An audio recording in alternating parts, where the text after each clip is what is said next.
नमस्कार दोस्तों, प्रेरणा स्रोत मंच डिवाइन रेस में आप सभी का तहे दिल से स्वागत और अभिनंदन। मैं हूं अंशु पंचवानी। दोस्तों, आज का युग इंटरनेट और मोबाइल का युग है। इसे प्रगति का युग भी कहा जा सकता है। इस प्रगति के दौर में हर कोई खुश, स्वस्थ और सुरक्षित रहना चाहता है। मैं आशा करती हूं कि आप स्वस्थ और सुरक्षित हैं। आज की हमारी वार्ता का विषय है सेफ क्लिक। इस विषय को विस्तार से समझाने के लिए हमारे बीच में शिवम ठक्कर सर मौजूद हैं। सर, हमारे चैनल की ओर से एवं हमारे सभी दर्शकों की ओर से आपका हार्दिक स्वागत है। Thank you very much. दोस्तों, मैं आपको हमारे विशेष प्रवक्ता का परिचय देना सम्मानित समझती हूँ और यह हमारे चैनल के लिए सम्मान की बात है। शिवम ठक्कर जी, आप सब इंस्पेक्टर हैं। आप training and awareness cell women safety branch Indore में कार्यरत हैं। आपने 2015 में ज्वाइनिंग की और उज्जैन के निवासी हैं। आपको कई विशेष सम्मान से नवाजा गया है। उसमें से कुछ का मैं नाम लेना उचित मानती हूँ, जैसे कि Malwa Ratna award 2018, corona warrior award, police सम्मान 2024 नई दुनिया पत्रिका द्वारा, खाकी आइकन अवार्ड 2024 पुलिस पत्रिका द्वारा, police pride award 2025 Vande Bharat news channel द्वारा, पुलिस विभाग द्वारा कोरोना काल में ड्यूटी देने के लिए कर्मवीर योद्धा अवार्ड से आपको सम्मानित किया गया था। सर, आपने पिछले 10 वर्षों में जो पुलिस विभाग में अपनी सेवाएं दी एवं सर्विसेज दी, उनको सरकार एवं आम जनता द्वारा एक्नॉलेज किया गया। मुझे यह जानकर बेहद खुशी हो रही है। Thank you very much. आप स्टूडेंट पुलिस कैडेट स्कीम के डिस्ट्रिक्ट मास्टर ट्रेनर हैं। आपने लगातार साइबर सुरक्षा जागरूकता कार्यक्रम, प्रेरणादायक सेमिनार, करियर काउंसलिंग और अन्य पुलिस विभाग से संबंधित जागरूकता कार्यक्रम आयोजित किए हैं। अब तक आपने 500 से अधिक साइबर क्राइम अवेयरनेस वर्कशॉप्स एवं महिला सुरक्षा पर प्रोग्राम सफलतापूर्वक आयोजित किए हैं। इनके माध्यम से आपने करीब 1 लाख से अधिक लोगों को जागरूक किया है। यह बहुत ही सराहनीय कार्य है सर, और यह हम सभी को बहुत इंस्पायर और प्रभावित भी करता है। Thank you very much. दर्शकों, मैं आपको बताना चाहूंगी कि शिवम सर इन पंक्तियों में विश्वास करते हैं, the police belongs to the people and the people belongs to the police. Sir, ये बेहद ही खूबसूरत पंक्तियां हैं। इन पंक्तियों से आपकी लाइफ का मोटो काफी साफ साफ शब्दों में झलकता है। सर, यदि हर पुलिसकर्मी आप ही की तरह सोच रखने लगे एवं इन पंक्तियों में विश्वास रखे, तो पुलिस एवं जनता के बीच का जो आपसी संबंध है वह बेहद अच्छा हो सकता है एवं जो जनता का विश्वास है वह भी पुलिस में बढ़ सकता है। हाँ, बिल्कुल सही बोला आपने। मैं सभी दर्शकों को बताना चाहूंगी कि सर लगातार कम्युनिटी पुलिसिंग में एक्टिव रहते हैं एवं सृजन कार्यक्रम में भी इनका बहुत ही महत्वपूर्ण योगदान रहा है। सर, मैं आपको यह बताना चाहूंगी कि जो सृजन की बालिकाएं हैं वह आपको आइडियल के रूप में देखती हैं एवं आपसे काफी इंस्पायर होती हैं और प्रभावित होती हैं। Thank you. ये मैं आपको भाग्यशाली समझता हूँ कि बच्चियां ऐसा समझती हैं। Thank you. आज का टॉपिक है सेफ क्लिक। वर्तमान में बढ़ते साइबर क्राइम और डिजिटल अरेस्ट के चलते इस टॉपिक को गहराई से समझना काफी इम्पोर्टेंट है। सर, आपसे मेरा पहला सवाल यह है कि आखिर यह सेफ क्लिक अभियान है क्या? हाँ, मैं दर्शकों को बताना चाहूँगा और आपको भी बताना चाहूँगा कि जो सेफ क्लिक अभियान है ये मध्य प्रदेश पुलिस का 1 से 11 फरवरी 2025 तक चलने वाला अभियान है, जो कि हमारे DGP sir Kailash Makwana sir के नेतृत्व में ये चल रहा है। और इंदौर पुलिस में जो हमारे कमिश्नर सर हैं संतोष सिंह सर और हमारे DCP crime Rajesh Tripathi sir हैं, इनके मार्गदर्शन में और इनके नेतृत्व में ये अभियान हम लगातार चला रहे हैं। इस अभियान में हम लोगों को हर वर्ग के लोगों के बीच में जाना है, हम लोगों को स्कूल कॉलेज में जाना है, हम लोगों को नुक्कड़ नाटक करवाना है। कुल मिला के हम लोगों को साइबर क्राइम से जो जागरूकता है उसको जितना हम लोग इसको स्प्रेड कर सकते हैं वो इस सेफ क्लिक अभियान के माध्यम से हमको स्प्रेड करना है। तो ये है सेफ क्लिक अभियान। बहुत बहुत शुक्रिया सर, आपने हमारी जनता को, हमारे दर्शकों को सेफ क्लिक अभियान के बारे में बड़ी ही खूबसूरती से एवं बड़े ही सरल शब्दों में जानकारी दी। सर, यह जो सेफ क्लिक अभियान है जो कि मध्य प्रदेश पुलिस द्वारा चलाया जा रहा है, यह बेहद ही महत्वपूर्ण अभियान है एवं इस अभियान की आज के समय में बहुत ही ज़्यादा ज़रूरत थी। मैं एमपी पुलिस को अप्रिशिएट करती हूँ कि इतना महत्वपूर्ण अभियान हम तक लाए एवं जनता को इसके प्रति दिन प्रतिदिन जागरूक कर रहे हैं। बिल्कुल, ये तो ज़रूरी था सभी के लिए। तो मैं बताना चाहूँगा फिर से आप लोगों को कि 11 फरवरी को सेफ़ इंटरनेट डे भी आ रहा है और सेफ़ इंटरनेट डे तक ये अभियान हमारा चलेगा।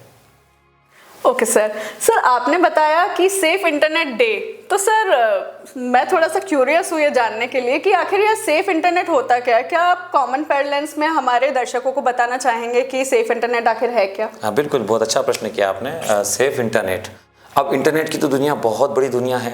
इवन अभी तो जो जनता है, जो हमारे दर्शक हैं, वो डार्क वेब के बारे में तो जानते ही नहीं है। जो नेट आप यूज़ करते हैं ना, वो मात्र 5% से 10% नेट आप यूज़ करते हैं, जो आम जनता यूज़ करती है, जो मोबाइल में यूज़ करती हैं, जिससे हम सोशल मीडिया प्लेटफॉर्म चलाती है, ट्रांजेक्शन बैंक के करती हैं, वो केवल 5 to 10% है। एक्चुअल इंटरनेट तो 90% जो है उसको डार्क वेब बोलते हैं। वो एक अलग विषय है जिस पर हम लोग कभी बात करेंगे। पर आज जो सेफ इंटरनेट के बारे में बताना चाहूँगा, उसमें मैं ये बताना चाहूँगा कि जब भी आप इंटरनेट यूज़ करें तो एक तो ऑथराइज इंटरनेट का आप कनेक्शन लें। सबसे पहले तो ऑथराइज आपके पास डिवाइस हो, जो बिल से खरीदा हुआ हो, किसी और से ना खरीदा हो या सस्ते में ना खरीदा हो, वो आप ध्यान रखें जिससे आप इंटरनेट चला रहे हैं। और साथ साथ में जब आप इंटरनेट यूज़ करें तो किस लिंक पे क्लिक करना है, किस लिंक पे क्लिक नहीं करना है, क्या क्या एप्लीकेशन आपके मोबाइल में होना चाहिए, तो ये सब चीज़ें, बातें जो आती है, सेफ इंटरनेट का एक पार्ट है। और जब जब आपको समय मिले, जब जब आपको इस संबंध में बात करने का मौका मिले, तो आप बात करें। जितने लोगों से बात कर सकते बात करें। इंटरनेट पे देखें कि क्या होता है सेफ इंटरनेट, कैसे हम यूज़ करें, क्या क्या अच्छे अच्छे क्रोम होते हैं, कौन कौन से ब्राउज़र अच्छे होते हैं, कौन सा इंटरनेट सर्विस प्रोवाइडर बेस्ट होता है। तो ये सब अगर बातें जब ध्यान रखेंगे, वो कहलाएगा safe internet. Okay sir, thank you so much sir. आपने इतने ही सरल शब्दों में हमारे दर्शकों को बताया कि आखिर सेफ इंटरनेट होता क्या है। सर आपने सेफ इंटरनेट के बारे में हमारे दर्शकों को बताया। मैं सर आपसे यह पूछना चाहूँगी कि आजकल डिजिटल अरेस्ट के बारे में काफ़ी कुछ सुनने को मिल रहा है, चाहे वह सोशल मीडिया हो, न्यूज़पेपर हो या न्यूज़ चैनल हो, यह शब्द ही काफ़ी प्रचलित हो रहा है। तो सर मैं यह चाहती हूँ कि आप हमारे दर्शकों को बताएं कि आखिर यह डिजिटल अरेस्ट है क्या और इससे बचा कैसे जा सकता है। ठीक है। डिजिटल अरेस्ट जो कि वर्तमान में सबसे, कहते हैं ना, मतलब एक भयावह वर्ड जो चल रहा है, इसके और भी आपको 2 नाम बताता हूँ मैं। इसको ई अरेस्ट बोलते हैं आप, इसको ऑनलाइन अरेस्ट बोलते हैं आप, या मोबाइल अरेस्ट भी बोलते हैं आप। तो ये नाम भी इनको बोल सकते हैं।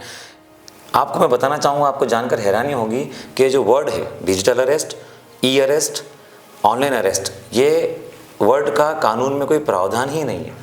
मतलब कानून की परिभाषा में इनका कोई उल्लेख ही नहीं है।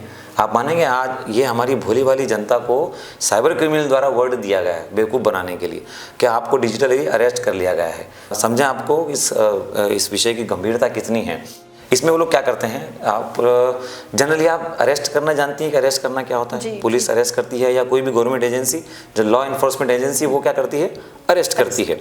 अरेस्ट करना मतलब गिरफ्तार करना, मतलब फिजिकली आएगी वो, आपको गिरफ्तार करेगी, आपको आगे की प्रोसेस के लिए ले जाएगी।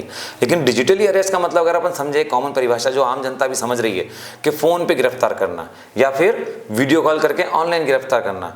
और सच में लोग गिरफ्तार हो रहे हैं, लोग अरेस्ट हो रहे हैं।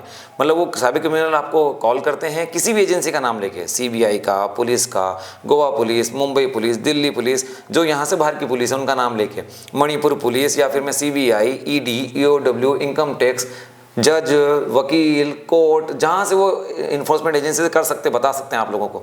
तो बोलते हैं कि आपको गिरफ्तार किया गया है, आपका जो बैंक अकाउंट है उसमें मनी लॉन्ड्रिंग के इसमें फंसा है, या कोई ड्रग्स का पैसा उसमें ट्रांसफ़र हुआ है, या उसमें कोई ह्यूमन ट्रैफिकिंग का पैसा आया है, या कोई टेररिस्ट एक्टिविटी का पैसा आपके अकाउंट में आया है, या नहीं। लास्ट में तो ऑनलाइन सामान तो सब मंगाते हैं हम लोग, तो ऑनलाइन सामान आपने जो मंगाया वो चोरी का सामान है और आपने मंगा लिया आप तो आपके खिलाफ एफआईआर होगी, क्योंकि आपने चोरी का सामान मंगाया और आप यूज़ भी कर रहे हैं। तो ऐसे करके वो डिजिटल अरेस्ट वर्ड देके आपको बोलते हैं कि आप गिरफ्तार हो गए हैं, आप कहीं नहीं जाएंगे, आप घर पे रहिए, दरवाजे बंद कर दीजिए, खिड़की बंद कर दीजिए, किसी से आप नहीं मिलेंगे, केवल हमसे बात करेंगे, हम आपसे पूरी बात करेंगे, आपकी पूरी स्टेटमेंट होगा, ई स्टेटमेंट होगा आपका। क्या होगा आपका?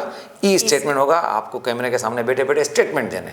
अब उस स्टेटमेंट के नाम पे वो लोग क्या करते हैं, वो पूरा आपका लेखा जोखा ले लेते हैं, पूरी लाइफ का।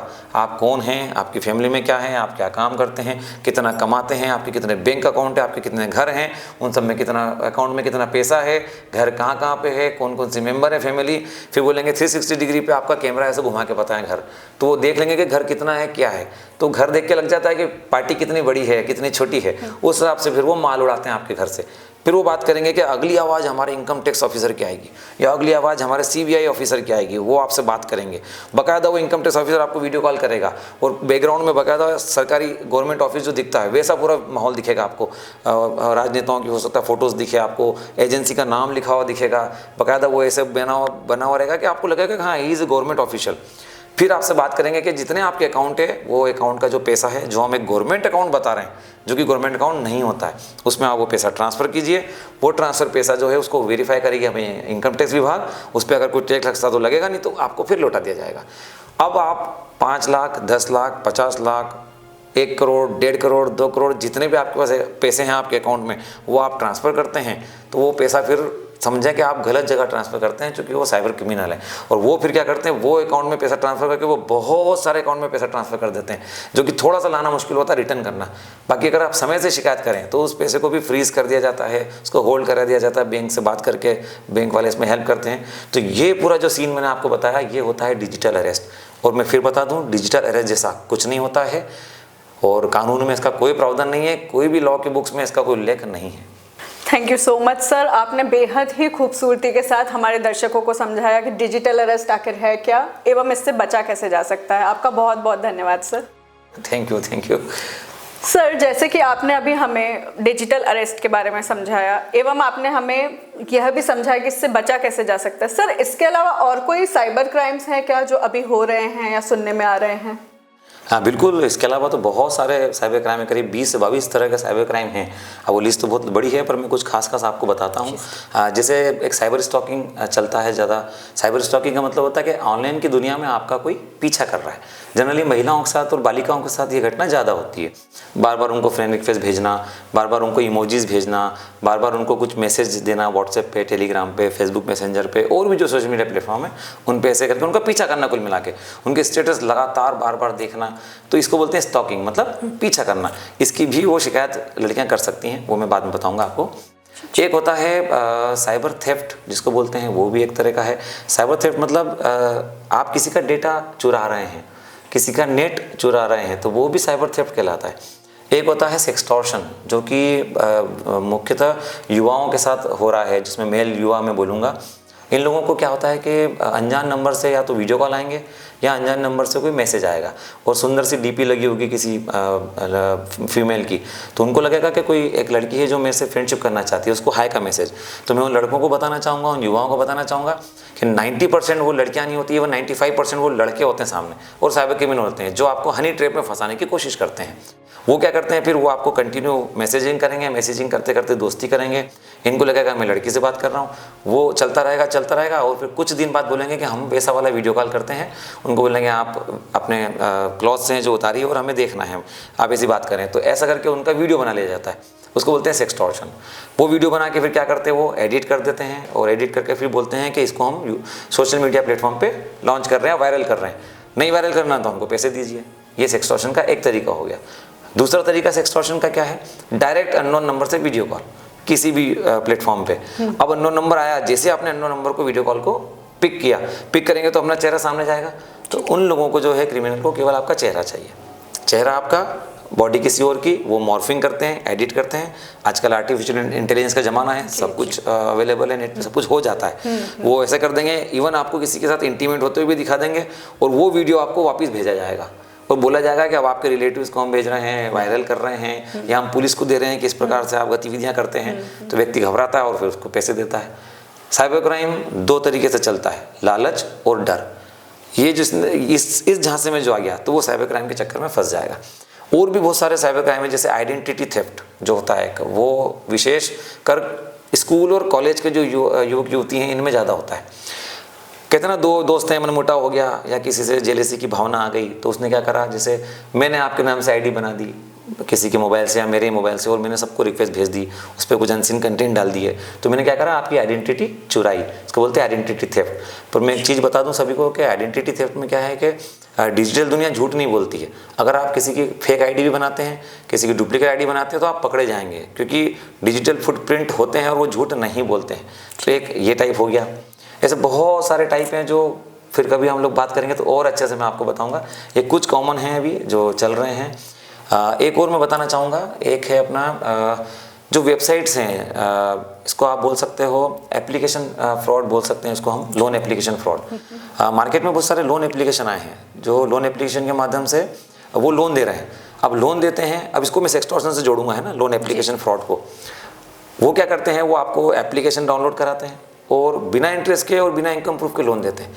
आप बताइए ऐसा संभव है कि बिना इंटरेस्ट और बिना इनकम प्रूफ के आपको लोन दें? बैंक हैं, इतनी संस्थाएं हैं, वो क्यों इतनी सारी फाइल बनाती हैं, क्यों इतने सारे डॉक्यूमेंट्स बनाते हैं वो? तो कृपया ध्यान रखें, जब वो बोल रहे हैं कि बिना इंटरेस्ट और बिना इनकम प्रूफ के हम लोन दे रहे हैं, मतलब कुछ ना कुछ गड़बड़ है। हिडन चार्जेस होते हैं बहुत सारे, ऐसा होता है। एग्जाम्पल के लिए आपने 5000 रुपीज़ लोन लिया कि चलो यार रक्षाबंधन है घर में, भैया को गिफ्ट देना है तो मैं 5000 रुपीज़ में लोन ले लेती हूँ। अब जब आपने लोन लिया तो एप्लीकेशन लिया, एप्लीकेशन आपने डाउनलोड किया। जब एप्लीकेशन आप डाउनलोड करते हैं तो आप बताइए आज तक आपने जो भी एप्लीकेशन डाउनलोड करा है, क्या आपने कोई टर्म्स एंड कंडीशन रीड करी कभी उसकी? कभी नहीं करी है। अब जब एप्लीकेशन हम लोग डाउनलोड करते हैं तो वो क्या क्या एक्सेस मांगता है? सबसे पहले आपके कॉन्टैक्ट मांगता है वो, क्या मैं आपके कॉन्टैक्ट एक्सेस कर लूँ? तो आप बोलते हैं यस। फिर अगला बोलता है क्या मैं आपके फोटो मीडिया गैलरी देख लूँ, मतलब एक्सेस कर लूँ? तो क्या बोलते हैं आप? यस। फिर बोलता है क्या मैं आपके जो माइक्रोफोन है जिससे आप हेलो हेलो बोलते हैं, सामने आवाज़ जाती है, क्या मैं उसका एक्सेस कर लूँ? आप क्या बोलते हैं? यस, क्योंकि आपको एप्लीकेशन चलाना है, कोई सा भी एप्लीकेशन, है ना। फिर वो बोलता है कि क्या मैं आपके SMS का एक्सेस ले लूँ, SMS पढ़ लूँ? तो आप क्या बोलते हैं? यस, SMS भी पढ़ लो। तो सब तो उसके पास गई अपनी जो पर्सनल इन्फॉर्मेशन अपने मोबाइल में होती है, गैलरी गई, SMS गया, अपनी कॉल डिटेल्स गई, अपने कॉन्टैक्ट भी तो गए, सब तो गया उसके पास, सब दे दिया हम लोगों ने। चलिए, उसने आपको लोन दिया और उसी पे आपके फोटो भी खिंचवाए कि आपको फोटो से वेरीफाई करना है, आपका आधार कार्ड, आपका पैन कार्ड, आपका घर का राशन कार्ड, आपका जो जो रेसिडेंशियल प्रूफ हो सकता है, बिजली का बिल, सब मांग लिया उसने। सब उसके पास आ गया डिटेल, पूरी डिटेल आपकी किसके पास है? उसके पास। इवन आपके घर का एड्रेस, घर में कितने सदस्य रहते हैं वो भी जानकारी लेते हैं वो, ले लिया उन्होंने सब। चलिए, अब आया समय पैसे देने का। अब आपको तो 5000 रिटर्न करना है बिना इनकम प्रूफ, बिना इंटरेस्ट। तो इंटरेस्ट तो हुआ नहीं, मतलब कितना रिटर्न करना है? 5000। अब जब 5000 रुपीज़ आप रिटर्न करने जाओगे या उससे पहले महीना भर होगा नहीं और वो हिडन चार्जेस के साथ में आपको एक नया बिल दे देंगे कि आपको तो 7500 रुपये भरने, 7500 रुपीज़ भरने। तो आप तो लड़ोगे कि नहीं, हमारी तो बात हुई थी कि 5000 भरने, लेकिन चूंकि वो एप्लीकेशन यहाँ की नहीं है, कहीं और की बनी हुई है, हो सकता है अदर कंट्री की बनी हो या यहाँ से 1000 किलोमीटर दूर बैठे व्यक्ति ने बनाई हो, तो आप तो लड़ोगे तो जाके नहीं, फ़ोन पे लड़ोगे। अब वो लड़ोगे तो वो बोलेगा ठीक है कोई बात नहीं, उसके पास सब है साधन। वो क्या करेगा, जो आपके फोटो वीडियो गैलरी में रखे हैं उनको एडिट करेगा, मॉर्फ करेगा, जो सेक्सटॉर्शन में बताया मैंने, वही वैसे वाले वीडियो बनाएगा आपके। हो सकता है बिना कपड़ों वाले वीडियो बनाते, बॉडी किसी और की, चेहरा आपका, वो भेजेगा आपको कि अगर आप पैसे नहीं देते हो 7500 रुपीज़, तो ये हम क्या कर रहे हैं, आपके कॉन्टैक्ट के जो व्हाट्सएप है उन पे भेज रहे हैं। और कॉन्टैक्ट में हम सेव कैसे करते हैं नंबर?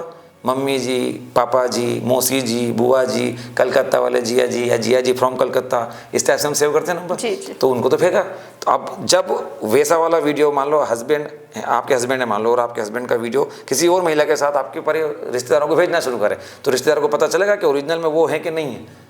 तो हुई बदनामी शुरू वहाँ से। तो इस बदनामी के डर से या तो लोग पैसे दे देते हैं या फिर मैं सुसाइड की तरफ भी चले जाते हैं बहुत सारे। इंदौर में ऐसी घटना हुई थी, एक भाईरथपुरा का परिवार था, तो पूरा परिवार ने सामूहिक सुसाइड करा था इस लोन एप्लीकेशन के कारण।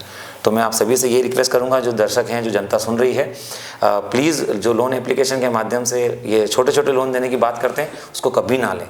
ये एक और तरीका है साइबर फ्रॉड का, तो इससे भी बचें आप लोग। बहुत बहुत धन्यवाद सर, आपने बहुत ही अच्छे से बहुत ही महत्वपूर्ण जानकारी हमारे दर्शकों को बताया। बहुत बहुत धन्यवाद। ओके सर, इतने सारे साइबर क्राइम्स होते हैं आज के युग में, एवं लोन के एप्लीकेशन के थ्रू भी इतने क्राइम्स घटित हो रहे हैं आजकल। सर मैं आपका बहुत बहुत धन्यवाद करूँगी कि आपने हम सबको जागरूक किया, इतने ही सरल शब्दों में इतनी ज़्यादा महत्वपूर्ण जानकारी हम सभी दर्शकों को दी। एवं मैं स्ट्रांगली ये बिलीव करती हूँ कि हमारी जो ऑडियंस है उनको फ्यूचर में ज़रूर आपकी इन जानकारी से बहुत ज़्यादा बेनिफिट मिलेगा। Thank you so much sir. Sir जैसे कि आपने हमें कई तरह के साइबर क्राइम्स के बारे में बताया जो कि सोशल मीडिया के माध्यम से हो रहे हैं, तो सर मैं ये जानती हूँ कि आज के ज़माने में जो सोशल मीडिया है वह बच्चे से लेकर बूढ़ा, महिला, पुरुष, स्टूडेंट्स, कोई भी व्यक्ति हो, हर कोई सोशल मीडिया का उपयोग कर रहा है। तो सर मैं आपसे ये जानना चाहती हूँ कि सोशल मीडिया इस्तेमाल करते समय हम सभी को किन सावधानियों को बरतना चाहिए? ओके, देखिए सबसे पहले तो मैं आपको बताऊँ, सोशल मीडिया प्लेटफॉर्म जितने आप लोग यूज़ कर रहे हैं वो सब फ्री हैं या पैसा लगता है उनके लिए? आप ही बताएं। जितने सोशल मीडिया प्लेटफॉर्म है, व्हाट्सएप, फेसबुक, इंस्टाग्राम, ट्विटर, सब फ्री हैं। लगभग सब फ्री हैं। जी सर, देखा बस जाए। इंटरनेट कनेक्शन होना चाहिए हमारे घर पे। तो वो तो हम use उनको कर जाता है सकते पैसा, हैं। इनको नहीं जाता है, पर यूँ जनरली तो फ्री मिल रहा है जी, आपको, आप जी, डाउनलोड करिए जी, आपको मिल जी। जाएगा। तो पहली कहानी तो ये होगी। तो वो चीज़ें हैं तो उसमें सावधानी रखनी ही पड़ेगी हम लोगों को। सोशल मीडिया प्लेटफॉर्म चलाते टाइम जिसमें WhatsApp, Facebook, Instagram, Twitter, Snapchat, LinkedIn, बहुत सारे और हैं, टेलीग्राम हैं, ये चलाते समय आपको सबसे ज़्यादा सावधानी रखनी है कि अपनी पर्सनल डिटेल को शेयर नहीं करना है। पर्सनल डिटेल का मतलब है उसमें सब कुछ आ गया, जिसमें आपका घर का एड्रेस, जैसे बहुत सारी जो युवतियां हैं, जो सारी जो महिलाएं हैं, वो घर के बाहर खड़ो के सेल्फी ले लेती हैं, वो पीछे फोटो आ जाता है अपने घर का एड्रेस, तो घर का एड्रेस तो आप स्वयं बता रही हैं। तो सोशल मीडिया पे सबसे ये ध्यान रखना है, आपका जो पासवर्ड है उसको काफ़ी स्ट्रॉन्ग बनाना है, मतलब अल्फा न्यूमेरिक पासवर्ड। ऐसा नहीं कि आपका डेट ऑफ बर्थ बना दिया या फिर जय माता दी लिख दिया या फिर जो आपके गॉड हैं उनका खाली नाम लिख दिया, जीसस लिख दिया, खाली उसका पासवर्ड बना दिया, क्योंकि ये इजी पासवर्ड है, नोन वर्ड है ये, तो ये क्रैक जल्दी होते हैं। और आपको टिपिकल बनाना है, मतलब अल्फा न्यूमेरिक, उसमें कुछ कैपिटल लेटर्स हों, कुछ अल्फाबेटिकल नंबर हों, कुछ नंबर हों, कुछ स्मॉल लेटर्स हों, तो ऐसे करके वो स्ट्रॉन्ग पासवर्ड बनता है। वो कम से कम मिनिमम 8 बिट का तो हो, मतलब उसमें 8 कैरेक्टर तो हो। तो ये आप सभी को ध्यान रखना सबसे पहला सोशल मीडिया में, है ना। दूसरा, सोशल मीडिया प्लेटफॉर्म पे क्या करना है आप लोगों को, उसमें आप लोगों को करना है सोशल मीडिया प्लेटफॉर्म पे अनजान लोगों से दोस्ती नहीं करनी है सबसे पहले तो, चाहे वो लड़का हो चाहे वो लड़की हो, सबसे पहला पॉइंट। क्यों? क्योंकि सोशल मीडिया जो सामने आप देखते हैं, जो भी है, जैसे एग्जांपल एक सोशल मीडिया है, यहाँ पे आप एक प्रोफाइल देख रहे हैं, फेसबुक की एक प्रोफाइल, उस प्रोफाइल के पीछे कौन बैठा है आपको पता है क्या? नहीं। अब यहाँ जो दिख रहा है आपको तो वही दिख रहा है, जो उसने लिखा है आपको वही दिख रहा है, वो ऑथेंटिक तो है नहीं, क्योंकि वो फ्री है। पैसे वाला होता तो व्यक्ति ऑथेंटिक जानकारी देता, तो वो तो फ्री है और ऑथेंटिक जानकारी नहीं है। अब पीछे मैं किस देश का हूँ, किस जाति का हूँ, किस धर्म का हूँ, मैं काला हूँ, मैं गोरा हूँ, मैं लंबा हूँ, मैं छोटा हूँ, क्या आप देख पा रहे हैं? जो फोटो मैंने अपलोड किया है वो आपको दिखेगा, और हमेशा मुस्कुराता हुआ फोटो दिखेगा। कभी मैं रोता हुआ फोटो नहीं डालूंगा, कभी मैं बिना मेकअप का फोटो नहीं डालूंगा, या डालूंगी कोई महिला, है ना, सब कुछ प्रॉपर। ये वो दुनिया दिखाएंगे आपको जो दुनिया केवल आभासी है, जो काल्पनिक दुनिया है। तो सोशल मीडिया में 2 बातें आपको विशेष ध्यान रखनी है कि जो दुनिया है ये क्या है, आभासी दुनिया है, काल्पनिक दुनिया है, व्यावहारिक दुनिया नहीं है। इसमें होता कुछ दिखता कुछ और पीछे होता कुछ और है। तो ये सबसे ज़्यादा सावधानी है, इसलिए आपको बोला जाता है पर्सनल डिटेल शेयर मत करो, और एकदम उस पर विश्वास मत करो जो सामने व्यक्ति है। और लड़की हो चाहे तो उसको लड़की से दोस्ती करने में भी 10 बार सोचना चाहिए इस प्लेटफॉर्म पे। नहीं तो बहुत सारे तो लगे हैं लोग फ्रेंड्स बनाने में कि मेरे 1 लाख, मेरे 10,000, मेरे 5 लाख फ्रेंड बनाइए आप, पर ऐसा बनाइए कि आपकी पर्सनल डिटेल उन तक ना जाए। ये विशेष ध्यान रखें। अगला पॉइंट सोशल मीडिया का सबसे ज़्यादा है, वो है स्टेटस डालने का। बहुत खतरनाक ट्रेंड चला है अभी, जो देख रहा हूँ मैं युवाओं में और सब में। पानी पता सीखाई तो स्टेटस, पिज़्ज़ा खाया तो स्टेटस, फ्रेंच फ्राइज खाए तो स्टेटस, कहीं थोड़ा सा बाहर निकले तो स्टेटस, चप्पल टूट गई तो स्टेटस, है ना, समझ रहे हैं अपना, बाल सफेद हो गया 4 तो उसके स्टेटस, हर चीज पोस्ट की जा रही है, each and everything on status. तो आप अपनी पूरी लाइफ स्टेटस दे रहे हैं।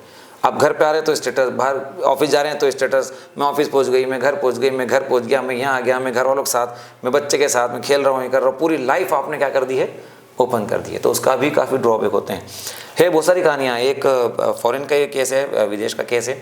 एक महिला और उसकी पोती, इन दोनों को एक लॉटरी खुली। अब लॉटरी खोली तो चूंकि उनकी आदत थी हर चीज़ स्टेटस पे डालने की लॉटरी खोली तो उन्होंने क्या करा, वो जो लॉटरी के पैसे थे, लॉटरी काफ़ी बड़ी थी, 2 करोड़ के आसपास लॉटरी थी, बहुत सारे कैश पैसा मिला, वो कैश पैसा उन्होंने पूरे बिस्तर पे लेटाया और उस पैसे सो रहे मजे से और स्टेटस डाल रहे कि हमने लॉटरी जीती, लॉटरी जीती। अब चूंकि सोशल मीडिया पे डाला और बहुत सारे फ्रेंड्स थे, खूब अनजान फ्रेंड भी थे, उसमें कुछ क्रिमिनल थे, उन्होंने देखा अच्छा इतना पैसा है, चूंकि उस फोटो जब आप डालते हैं तो उसके साथ उसकी लोकेशन भी आ जाती है। मैं बता दूं आपको, एक मेटा डेटा होता है फोटो का, उस फोटो के पीछे का पूरा लेखा जोखा, वो कहाँ पे लिया गया, किस डिवाइस से लिया गया, उसका लोकेशन क्या है, कब लिया गया, सब कुछ A to Z। तो वो उसको वो ट्रैक करके वो लोग वहाँ पहुँचे, होटल में रुकी थी वो कहीं, क्योंकि लॉटरी लेने गई थी किसी दूसरे देश में, तो उन्होंने वहाँ गए, उन लोगों का मर्डर किया, वो पूरा पैसे लेके वो भाग गए। ये केस हुआ। सोशल मीडिया का ये ड्रॉबैक है ऐसे स्टेटस डालने का। तो कृपया घूमने का शौक रखें आप, सब चीज़ घूम फिर के आ जाएँ, फिर स्टेटस डालें। ये है सोशल मीडिया की जो सावधानियाँ रखनी सबसे मेन। और बाकी तो हमारी मैम बताई चुकी हैं आपको बहुत सारा कि कैसे कैसे आपको फ़ोटोज़ कैसे अपलोड करना है, कम पिक्सल के फ़ोटो अपलोड करना है, वो भी ध्यान रखना है सबको सोशल मीडिया में। और सोशल मीडिया में सबसे ज़्यादा होता है कि कोई अगर मिलने बुलाए आपको, अनजान व्यक्ति, तो मिलने तो बिल्कुल ना जाए जी। विशेषकर मैं बालिकाओं को बोला हुआ कि वो मिलने जब बुलाते हैं तो यूँ समझ लें कि एक बड़ी सी वैन आपका इंतज़ार करती है, या कोई एक टीम या गैंग आपका इंतज़ार करती है जो आपको किडनैप कर लेती है और आपको कहीं बेच देती है, सेल कर देती है, देह व्यापार में धकेल देती है, या किसी भी तरफ आपको धकेल सकती हैं, या किसी भी क्राइम में धकेल सकती हैं आपको मजबूर करके। तो सच में सोशल मीडिया यूज़ करें, मना नहीं है। जैसा कि हम लोग नहीं एक्सीडेंट होने के डर से हम गाड़ी ना चलाएं, तो आप सेफ रहें तो सेफ तरीके से आप यूज़ करें, कोई दिक्कत नहीं है, पर सेफ तरीके से। एक और लास्ट बताऊंगा मैं सोशल मीडिया प्लेटफॉर्म पे, 2 फैक्टर ऑथेंटिकेशन, ये सबसे इंपॉर्टेंट है जी। सब लोग ध्यान रखेंगे, 2 फैक्टर ऑथेंटिकेशन, या इसको 2 स्टेप वेरिफिकेशन भी बोलते हैं। तो इसमें क्या करते हैं कि इसमें सब सोशल मीडिया प्लेटफॉर्म आपको 2 तरह का वेरिफिकेशन करने का मौका देते हैं जी। जैसे आप व्हाट्सएप चलाती हैं, आप इंस्टाग्राम भी चलाती हैं, फेसबुक भी चलाती हैं, उसको आप क्या करेंगे, 2 स्टेप वेरिफिकेशन में आपको एक पिन नंबर डालना होगा अपना, जो आपका निजी पिन नंबर होगा, वो प्राइवेट पिन नंबर, वो आप डाल देंगे उसमें। तो जब अगर कोई और किसी डिवाइस में उसको ओपन करेगा तो वो पिन उसको डालना पड़ेगा, तो ही वो ओपन होगा। वो जब तक आपके पास रहेगा तो उसको पता नहीं चलेगा, तो आपका वो हैक नहीं होगा कभी भी। डुप्लीकेट बन जाएगा अलग बात है, लेकिन हैक नहीं होगा आपका स्वयं का जो इंडिविजुअल है। तो ये दर्शक जो हैं मैं बताना चाहूँगा कि आप जरूर करें 2 फैक्टर ऑथेंटिकेशन, सभी लोग जी। Thank you so much sir, आपने काफ़ी सरल शब्दों में हमारे दर्शकों को बताया कि किस तरीके की सावधानियां हम लोग बरत सकते हैं सोशल मीडिया यूज़ करते समय, एवं आपने बड़े ही खूबसूरती एवं सरलता से एक स्टोरी के माध्यम से सोशल मीडिया के दुष्प्रभावों के बारे में भी बताया, एवं हमें जागरूक किया कि सोशल मीडिया पे हमें क्या पोस्ट करना चाहिए एवं क्या नहीं पोस्ट करना चाहिए। सर, जैसे कि आप जानते हैं कि आज का जो युग है, आज का हमारा जो युवा है, हमारी जो इंडियन पॉपुलेशन है, वो कैशलेस ट्रांजैक्शन की ओर बढ़ रही है। वो कैश ज़्यादा से ज़्यादा अवॉइड करते हैं, कैश पेमेंट्स को, और वो यूपीआई ट्रांजैक्शन करना ज़्यादा प्रेफर करते हैं। सर, मैं यह जानना चाहती हूँ क्या यूपीआई से संबंधित भी किसी तरह के फ्रॉड हो रहे हैं क्या? यदि हो रहे हैं तो फिर उन फ्रॉड से बचा कैसे जा सकता है? बिल्कुल अंशु जी, आपने बहुत अच्छा प्रश्न उठाया। ये यूपीआई, यूनिफाइड पेमेंट इंटरफेस, ये एक तरह का प्लेटफॉर्म है जो बैंक और आपको प्रोवाइड करता है, और बीच में मीडिएशन करता है, और पैसे आप ट्रांसफर करते हैं और इमीडिएट हो जाता है, और कम से कम मतलब 1 रुपीज़ भी इमीडिएटली ट्रांसफर हो जाता है। तो मैं बताऊंगा आपको यूपीआई फ्रॉड भी हो रहा है। अंशु जी, आप ही बताइए, अगर आपको मैं क्यूआर कोड बोलूं कि आपको क्यूआर कोड स्कैन करना है, उसमें पिन नंबर डालना है, तो उसमें पैसा जाता है क्या आता है? सर, जाता है ऑब्वियसली। मैं दर्शकों से भी पूछना चाहूंगा कि पैसा जाता है क्या आता है? तो ऑब्वियसली क्या है, जाता है। ठीक है। अब अगर मैं आपको बोलूं कि मैं आपको ऐसा क्यूआर कोड दे रहा हूं कि आप स्कैन करना, या मैं बार कोड ऐसा दे रहा हूं या क्यूआर कोड, दोनों, कि आप स्कैन करना, पिन नंबर डालना, आपको पैसा मिलेगा, तो क्या आपको मिलेगा पैसा? नहीं सर, बिल्कुल नहीं मिलेगा। पर ऐसा क्यूआर कोड भी बन सकता है जिसमें आपको पहली बार में पैसा मिल जाएगा। ओके। ये जो फ्रॉड है मैं बताऊं आपको, ये बहुत सारी वेबसाइट पे भी हो रहा है और एक नॉर्मल भी हो रहा है। ओके। इसको बोलते हैं हम क्यूआर कोड फ्रॉड, या फिर यूपीआई फ्रॉड तो बोलते ही हैं जी। इसमें क्या करते हैं, जनरली जो साइबर क्रिमिनल है वो आर्मी वाला बन के फ्रॉड करते हैं जी, मतलब आर्मी पर्सन बनते हैं वो। तो जैसे आर्मी का नाम आता है तो आर्मी को सैल्यूट बनता है जी, है ना। एक आर्मी मतलब विश्वास, देशभक्ति, कि नहीं यार देश की रक्षा करती है। आर्मी पर्सन मतलब इवन मैं खुद मतलब बता रहा हूँ, मैं एज ए पुलिस में मैं आर्मी के लिए मेरा तो भयंकर सम्मान है। तो आर्मी ही मतलब देशभक्ति जी। तो इन्हीं का हमारी जो इतनी रिलायबल आर्मी है उसका नाम लेके वो लोग फ्रॉड करते हैं। उसमें वो आई कार्ड भी एक आर्मी पर्सन का दिखाएंगे आपको, उसमें पूरा नाम लिखा होगा, सब कुछ दिखा होगा, आपको लगेगा कि सच में कोई आर्मी पर्सन ही बात कर रहा है। उसमें वो कर्नल, कैप्टन, जो भी पोस्ट हो बता सकता है, और आवाज़ भी वैसी बात करेगा जैसे हमारे आर्मी पर्सन बात करते कड़क आवाज़ में वो आपको बोलेगा। अब इसमें डिपेंड करता है कि आप क्या हैं, आप व्यापारी हैं, आप डॉक्टर हैं, आपकी पैथोलॉजी लैब है, आप फ्रूट व्यापारी हैं, आप सब्जी व्यापारी हैं, किराना व्यापारी हैं, जो भी हो सकते हैं आप। तो उसमें वो आर्मी वाला क्या बोलते हैं कि हमारा पास के आपके गांव में या पास की जगह में कैंप लगा है और हमारे जवानों के लिए हमको बहुत सारे फ्रूट चाहिए, बनाना चाहिए, एप्पल चाहिए। तो जो फ्रूट वाला था वो खुश हो जाता है कि इतना सारा एक साथ में को वो मिला है, कहते हैं ना ऑफर मिला है या बिजनेस मिला है, तो बिजनेस मिला है। तो फिर वो बोलते हैं कि पर हमारा रूल है कि हम पेमेंट क्यूआर कोड से करते हैं पहले हम पेमेंट करेंगे, उसके बाद हम माल हमारी टीम लेने आएगी, हमारी गाड़ी आएगी लेने। तो वो खुश हो जाता है। चूँकि हम क्यूआर कोड पे हमेशा क्या करते हैं, यूपीआई में हम टेस्टिंग अमाउंट भेजते हैं चेक करने के लिए, 1 रुपये 10 रुपये, इससे ज़्यादा कोई नहीं भेजता है, 5 रुपये भेजते हैं, 2 रुपये भेजते हैं। भेजा तो आप चेक करते हैं, आप बोलते हैं वो क्या गया। तो वो पहला क्यूआर कोड जो है वो क्रिमिनल ऐसे ही करते हैं, वो भेजते हैं कि आपको हम क्यूआर कोड भेज रहे हैं, स्कैन करना, पिन नंबर डालना, आपको पैसा मिल जाएगा। उन्होंने 1 रुपये भेजे, आपने क्यूआर कोड स्कैन करा, पिन नंबर डाला, आपको पैसा मिल गया, विश्वास हो गया। चूंकि आर्मी तो पहले नाम ले ही लिया तो विश्वास तो है ही सही, तो सामने करना साहब बात कर रहे हैं तो फिर तो और ज़्यादा विश्वास। ठीक है, डन। और खुशी भी है कि आर्मी वाले पर्सन से हम बिजनेस कर रहे हैं और बात कर रहे हैं, वो हमारा फ्रेंड बनने वाला है। चलिए ठीक है। अब अगला क्यूआर कोड जो आएगा, एग्जाम्पल के लिए हमने बात करी थी कि फ्रूट जो है वो 10,000 रुपये के हैं, कितने हजार के? 10,000 के फ्रूट मुझे आपसे लेने हैं मेरे जवानों के लिए बनाना, रोज के जी, डेली के मुझे 10,000 के लगेंगे, तो आपको लगेगा इतना बड़ा बिजनेस, वाह। अब मैं जो QR कोड भेजूंगा वो क्या भेजूंगा? 10,000 का, कि मैं 10,000 पैसे भेज रहा हूँ, आप स्कैन करना, पिन नंबर डालना, आपको 10,000 रुपये मिल जाएंगे। जैसे आप वो QR कोड स्कैन करेंगे, पिन नंबर डालेंगे, अगर आपके अकाउंट में 10,000 रुपये होंगे तो क्या हो जाएगा? कट सीधे डेबिट होंगे और किसके अकाउंट में जाएंगे? उस सामने उस क्रिमिनल के अकाउंट में। आप क्या करोगे? हड़बड़ाहट में फोन लगाओगे, अरे hello hello sir sir sir ये 10,000 तो मेरे कट गए सर। तो उधर से जो साबिक क्रिमिनल है वो आर्मी स्टाइल में बोलेगा, सॉरी सॉरी मैडम सॉरी, मुझे ये किसी और को भेजना था, मेरी कैंटीन में जाना था वो अमाउंट, वहाँ से आने के बाद आपके पास आता वो सेम, सॉरी वो आपका कट गया है। तो जो आपका कटा है 10,000 रुपीज़ वो, और 10,000 जो मुझे देना है आपको फ्रूट के लिए, तो 20,000 का मैं QR कोड भेज रहा हूँ, आप स्कैन करना, पिन नंबर डालना, आपको कितने मिलेंगे? 20,000 रुपीज़। अगर मैडम अंशु मैडम आपके अकाउंट में 20,000 होंगे तो आप जैसे QR कोड स्कैन करेंगे, पिन नंबर डालेंगे, आपके अकाउंट से क्या होगा? 20,000 कट के वापस उस अकाउंट में। पहले कितने गए थे? 10,000, अब कितने गए? 20,000। अब कितने चले गए टोटल? 30,000। आप फिर हड़बड़ाहट में फोन लगाओगे सर को, अरे सर मेरे तो 30,000 चले गए। मैं लूँगा सॉरी सॉरी सॉरी, फिर से गलती हो गई, ये क्या हमारे, आप गोलीबारी की आवाज़ आप सुन रहे होंगे, मैं बस बॉर्डर पे ही हूँ और वो गलती से मेरे साथ दूसरा QR कोड आपके पास चला गया। ठीक है, मैं 30,000 आपका QR और 30,000 और मैं डाल के मैं 60,000 रुपीज़ का QR कोड आपको भेज रहा हूँ, आप स्कैन करिएगा, पिन नंबर डालिएगा, आपको 60,000 रुपीज़ मिलेंगे। Can you imagine? अगर अंशु जी आप अभी तक नहीं समझी कि आपके साथ ये फ्रॉड लगातार चल रहा है, तो वो लगातार चलता रहेगा जब तक आप पैसे देते रहेंगे या जब तक आपके अकाउंट में बैलेंस है जी। तो प्लीज़ ये UPI फ्रॉड होता है, UPI फ्रॉड से बचें।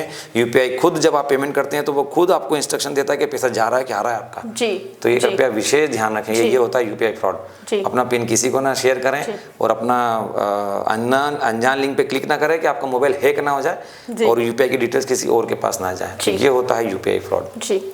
थैंक यू सर, आपने हमें UPI फ्रॉड के बारे में बहुत ही महत्वपूर्ण जानकारी दी एवं यह भी बताया कि इससे किस तरीके से बचा जा सकता है।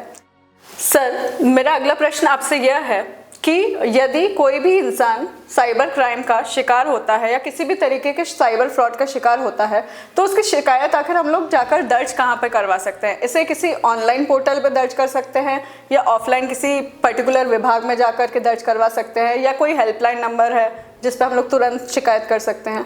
हाँ बिल्कुल, ये भी प्रश्न बहुत इंपॉर्टेंट था अंशु जी। तो मैं दर्शकों को बताना चाहूँगा कि सबसे पहले ध्यान रखें, किसी के साथ अगर साइबर फ्रॉड होता है तो साइबर फ्रॉड को हम दो पार्ट में डिवाइड करते हैं, एक तो सोशल मीडिया फ्रॉड और एक फाइनेंशियल फ्रॉड, जिसमें करीब 70 to 80% फाइनेंशियल फ्रॉड होता है और बाकी 20% सोशल मीडिया फ्रॉड आता है। सबसे ज़्यादा इंपॉर्टेंट क्या है? Financial fraud. तो फाइनेंशियल फ्रॉड में ध्यान रखेंगे, पहला 15 मिनट इंपॉर्टेंट है, फर्स्ट 15 मिनट्स वेरी इंपॉर्टेंट। उस पर आप करेंगे, उस पर आप क्या करेंगे, उस पर आप ये पोस्टर दीजिए मुझे, तो मैं मेरे दर्शकों को बताना चाहूँगा। आपको 1930 पे कॉल करना है, आपको 1930 पे कॉल करना है। ये है national cyber crime helpline number जो कि गवर्नमेंट ऑफ इंडिया की तरफ से लॉन्च की गई है। इस पर आप कॉल करेंगे तुरंत। अगर ये इंगेज आता है तो आप एक URL, एक पोर्टल होता है national cyber crime reporting portal, उस पर आप लोग लॉगिन ID बना के भी शिकायत कर सकते हैं। उस पर आप महिला संबंधी भी शिकायत कर सकते हैं और साइबर फ्रॉड की भी शिकायत कर सकते हैं। पोर्टल पे शिकायत करने के लिए हम लोग इसलिए जोर देते हैं, सबसे पहले वो पोर्टल ऑटोमेटिक काम करना शुरू कर देता है। जैसे आप उसमें अपने डालते हैं साइबर फ्रॉड, फाइनेंशियल फ्रॉड के इस अकाउंट में पैसा गया, इस अकाउंट के माध्यम से मेरे साथ फ्रॉड हुआ, मतलब फ्रॉड का पैसा मैंने इस अकाउंट में डाला, वो उस अकाउंट को हाथों हाथ फ्रीज कर देता है, ऑटोमेटिक सिस्टम चलता है। तो ये आप सबसे पहले करें, दो चीजें ध्यान रखेंगे, 1930 और national cyber crime reporting portal. इसका URL बता देता हूं, www.cybercrime.gov.in। ये आप ध्यान रखेंगे। अब मैं बात करता हूं इंदौर की, चूंकि मैं इंदौर पुलिस से हूं। इंदौर पुलिस ने भी साइबर हेल्पलाइन नंबर लॉन्च किया हुआ है, जारी किया हुआ है। तो वो नंबर है 7049124445 जी। इजी नंबर है बहुत, 7049124445। ये भी अच्छा, ऑनलाइन फ्रॉड तो शिकायत भी ऑनलाइन, आपको थाने आने की जरूरत नहीं है, आपको ऑफिस में आने की जरूरत नहीं है, आप इस नंबर पे कॉल करिए, आपकी शिकायत दर्ज करेंगे और आपके साथ आगे की प्रोसेस हम शुरू कर देंगे। तो ये दो बातें आप विशेष ध्यान रखें जी।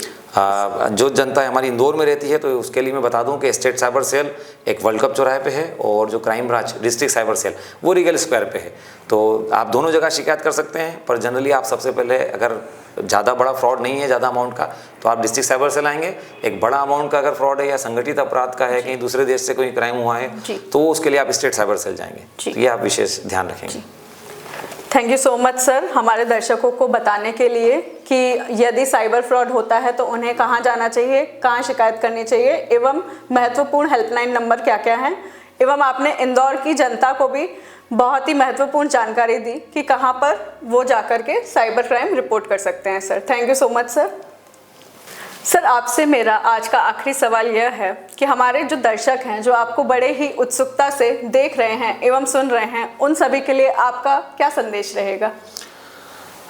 मैं सभी दर्शकों को बोलना चाहूँगा कि जब जब पुलिस आपको इस तरह से जागरूक करती है, अवेयर करती है या नुक्कड़ नाटक के माध्यम से आपको अवेयर करती है, तो ज़रूर सुने। क्योंकि हम लोग ये केसेस रोज़ देखते हैं, बहुत सारे विक्टिम्स को हम देखते हैं, वो रोते हैं और परेशान हो जाते हैं। तो हम लोग चाहते हैं और हाँ, मैं आपको बता दूँ, साइबर क्राइम जो है ज़्यादा से ज़्यादा अवेयरनेस से जाएगा। पुलिस अपना काम कर रही है, आरोपी में हम लोग पकड़ते हैं, पर थोड़ा जो वो पैसा होता है, वो अगर एक बार केस निकल गया वहाँ, तो वो थोड़ा लाना मुश्किल होता है।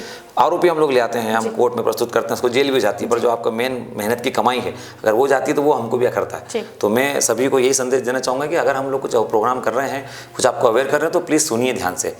एक चीज़ और मैं बताऊंगा, हमारे जो माननीय प्रधानमंत्री जी हैं, उन्होंने भी मन की बात में डिजिटल अरेस्ट का एक शब्द का उठाया है और बहुत कुछ चीज़ें उन्होंने बताई है। तो वो भी बहुत सारे वीडियोस यूट्यूब पे और इस पे रखे हुए हैं, तो आप वो भी देखें। मन की बात में उन्होंने क्या कहा है इसके बारे में, ये भी आप ध्यान रखें।